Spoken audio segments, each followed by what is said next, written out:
Assalamualaikum warahmatullahi wabarakatuh. Selamat malam pemirsa redaksi Aceh TV, kembali hadir menjumpai Anda dengan beragam informasi aktual dan merakyat dari Tanah Rencong.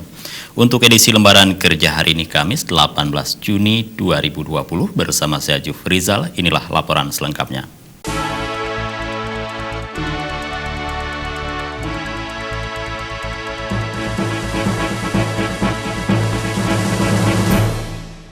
Pemirsa, serah terima jabatan dilaksanakan atas jumlah pejabat Mapores PD yang dipimpin langsung oleh Kapolres AKBP Zulhir Destrian.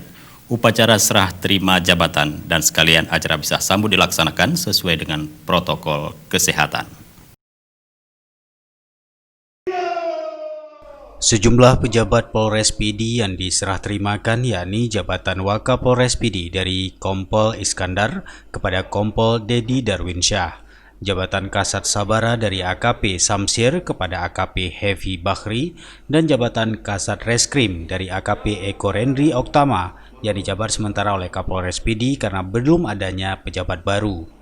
Selain itu juga dilaksanakan sertijab atas Kapolsek Mutiara Timur dari AKP Hevi Bakhri kepada Ibtu Maksum, jabatan Kapolsek Muara III dari Ibtu Maksum kepada Ibda Husni, jabatan Kapolsek Tangsi dari Ibda Muhammad Jamil kepada Ibda Heri Haryanto.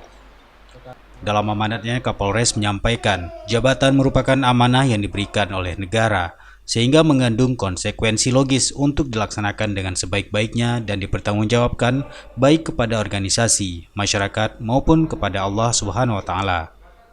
Upacara serah terima jabatan dan pisah sambut dilaksanakan sesuai prosedur protokoler COVID-19, physical distancing, dan wajib menggunakan masker.